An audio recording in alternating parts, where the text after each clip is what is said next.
बिस्मिल्लाहिर्रहमानिर्रहीम। अस्सलाम वालेकुम।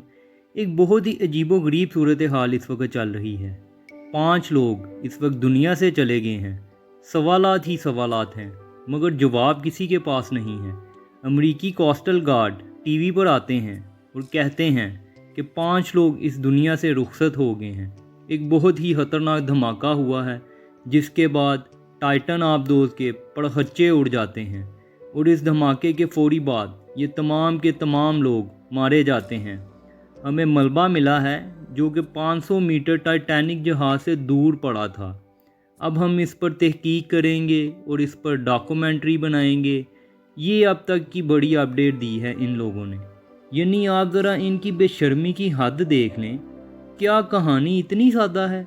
जो इंकशाफात हो रहे हैं आप इसका अंदाज़ा नहीं लगा सकते। 8 अरब लोगों के साथ ड्रामे किए जा रहे हैं, सच को छुपाया जा रहा है, धोखा दे रहे हैं।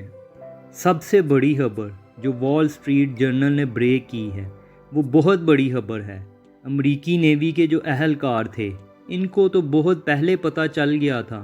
ये खबर जो सामने आई है, उन्होंने कहा है कि जब राब्ता मुनक़ता हुआ था, यानी 1 घंटा 45 मिनट के बाद एक बहुत बड़ा धमाका हुआ था। इसकी आवाज़ अमरीकी टेक्नोलॉजी ने उसी वक्त रिकॉर्ड कर ली थी। यानी इस बात से आप अंदाज़ा लगाएं कि ये लोग झूठ बोल रहे थे। असल में अमेरिका की नेवी की लॉन्ग रेंज टेक्नोलॉजी ने आवाज़ पहले से ही रिकॉर्ड कर ली थी और अमेरिका ये टेक्नोलॉजी 1950 से यूज़ करता है। जब सोवियत यूनियन के जहाज़ों का सुराग लगाना होता था, तो अब आप अंदाज़ा कर लें कि 1950 में ये टेक्नोलॉजी इस्तेमाल होती थी, तो आज 2023 में वो क्या होगी, क्योंकि हर टेक्नोलॉजी वक्त के साथ अपडेट होती रहती है।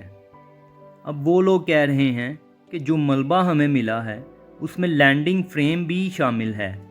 ये लोग बस एक सीधी सी बात बता दें कि जब 1 घंटा 45 मिनट के बाद टाइटन में धमाका हुआ था और ये लोग कहते हैं कि उस धमाके की वजह से आबदोज़ में क्रैक आए हैं और समुंदर के नीचे उस पर प्रेशर बहुत ज़्यादा होता है और नीचे टेम्परेचर 3 से 4 डिग्री होता है और फिर ये माइनस में भी चला जाता है। अगर आप लोगों को पता चल गया था कि आबदोज़ तबाह हो गई है, तो फिर आपने बताया क्यों नहीं? कहानियाँ क्यों सुनाते रहे? वो जी 96 घंटे की ऑक्सीजन रह गई है और लोगों के और ख़ास तौर पर दाऊद फैमिली के जज्बात के साथ खेल रहे थे। जैसे ही ऑक्सीजन का टाइम फ्रेम ख़त्म हुआ, इसके 1 घंटे बाद आप लोगों को मलबा भी मिल गया और अब आप लोग ऐलान करते फिर रहे हो कि वो सब के सब जो आबदोज़ में सवार थे वो मारे गए हैं। आप लोग कह रहे हो कि बाइडन के बेटे का केस आया हुआ था। क्या इसको दबाने के लिए लोगों का ध्यान इस तरफ लगाया? अब वो केस पूरी तरह ओपन हुआ है और इसने माफ़ी मांगी है। इतना घटिया काम इन लोगों ने किया है ना। शहज़ादा दाऊद की बहन और शहज़ादा सलमान की फूफो, उन्होंने बताया है कि सलमान तो इस मिशन पर जाना ही नहीं चाहता था। वो तो पहले ही जाने पर बहुत खौफज़दा था, तो फिर किसने इसको जाने पर मजबूर किया? इसके बाप के बारे में तो समझ आता है कि शहज़ादा दाऊद को तो बड़ा शौक़ था एडवेंचर का और वो टाइटैनिक के बारे में किताबें पढ़ता रहा और इसके बारे में काफ़ी इन्फॉर्मेशन ले रहा था। फिर इसके बाद वो इस मिशन पर गया। अब कहा जाता है कि ओकयन गेट के पास 3 आबदोज़ थीं और तीनों में से ये वाहिद आबदोज़ थी जो इतनी गहराई तक जा सकती थी। अब जाहिर है इसकी टेस्टिंग, इसकी लॉन्चिंग और इसके जो सीईओ हैं, मतलब ये कैसे हो गया कि 1 घंटा 45 मिनट के बाद ही इसमें क्रैक पड़ गए और इसके बाद वो एक धमाके से उड़ गई। अगर आपको 1 घंटा 45 मिनट के बाद पता चल गया था, तो आप लोग फौरी तौर पर मदद के लिए क्यों नहीं गए? आप लोगों को दुआओं के लिए कहते रहे, मस्जिदों में दुआएं, चर्च में दुआएं, हर मज़हब के लोगों को दुआ के लिए कहते रहे कि वो सही सलामत वापस आ जाएं। यानी आप लोग सबको पागल बना रहे थे। 5-6 दिन से सबके जज्बात के साथ खेल रहे थे आप लोग। आखिर इरादा क्या था आप लोगों का? इतने दिनों से अजीबो-गरीब कहानियाँ लोगों को बताकर पूरी दुनिया को बेवकूफ़ बना रहे थे आप लोग। कभी फॉर्मल डायरेक्टर्स के इंटरव्यू चला रहे हो, कभी कोई कहानी, कभी कोई कहानी।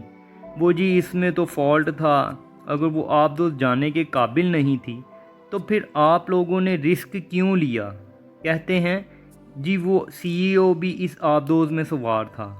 اگر سی ای او کو پتہ ہوتا کہ اس آبدوز میں فالٹ ہے تو کیا وہ یہ جانتے ہوئے بھی سفر کرتا؟ جس کو یہ پتہ ہو کہ اگر آبدوز ایک دھماکے کے ساتھ اڑ جائے تو اس کے پڑھچے اڑ جائیں گے، وہ کبھی بھی اس میں سفر نہیں کرتا۔ اب یہ کہہ رہے ہیں کہ اس کی تو باڈی بھی ابھی تک نہیں مل رہی اور شاید ملے گی بھی نہیں، کیونکہ سمندر کے اندر صورتحال بہت خطرناک ہوتی ہے۔ ٹائٹینک کا ملبہ سمندر کے جس حصے میں ہے، اس ایریے کو سمندر کا مڈ نائٹ زون کہا جاتا ہے۔ مطلب اتنا اندھیرا ہوتا ہے کہ آپ کو کچھ نظر نہیں آ رہا ہوتا، اور جیسے حالات میں صورتحال ہوتی ہے اس طرح کے ملتے جلتے حالات ہوتے ہیں۔ آپ جتنا پانی کے نیچے جاتے ہیں اتنا ہی زیادہ پانی کا پریشر ہوتا ہے جو آپ کو اوپر سے دباتا ہے۔ اب یہ جو ٹائٹن آبدوز ہے، اس کے پھٹنے کی اصل وجہ تو ابھی تک معلوم ہی نہیں ہے۔ وہ سی ای او جس نے یہ آبدوز بنائی تھی، جس کی ساری زندگی ان کاموں میں گزر گئی، کیا وہ نہیں جانتا تھا کہ آبدوز جب سمندر کے اندر 10 میٹر کی گہرائی میں جائے گی تو پانی کا پریشر کیا ہوگا، اور جب وہی آبدوز 3000 میٹر کی گہرائی میں جائے گی تو کتنا پانی کا پریشر آئے گا؟ یہ ساری باتیں ابھی تک لوگوں کو ہضم نہیں ہو رہی۔ آپ لوگ کہہ رہے ہو کوئی بھی ایسا جاندار نہیں ہے جو اتنی گہرائی میں اندھیرے کے اندر اتنی سردی میں زندہ رہنے کے قابل ہو۔ وہ زندہ رہ ہی نہیں سکتے۔ شہزادہ سلمان کے بارے میں آپ لوگ کہتے رہے ہو کہ یہ 5 لوگ ایک جگہ پر جب اکٹھے ہوئے تو مشن پر جانے کے لیے بہت بے چین تھے۔ آپ لوگوں نے یہ باتیں میڈیا پر کیوں بریک کروائیں؟ اب اس کی پھپھو تو کچھ اور ہی بتا رہی ہیں کہ شہزادہ سلمان تو جانا ہی نہیں چاہتا تھا۔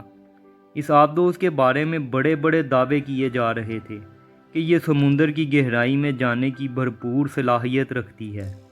ٹھیک اسی طرح جب 1912 میں ٹائٹینک بنایا گیا اور پھر بڑے بڑے دعوے کہ توبہ نعوذ باللہ، اس کو تو خدا بھی نہیں ڈبو سکتا۔ یہ لوگ کہتے ہیں کہ لوگ اس آبدوز پر جانے کے لیے تڑپ رہے ہیں، اپنی باری کا انتظار کر رہے ہیں۔ بہرحال ابھی تک اس سارے معاملے کا کوئی کنکلوژن نہیں نکلا۔ آپ سے اجازت چاہتا ہوں، میرے چینل کو لائک اور سبسکرائب ضرور کیجیے گا اور دعاؤں میں یاد رکھیے گا۔ اللہ حافظ۔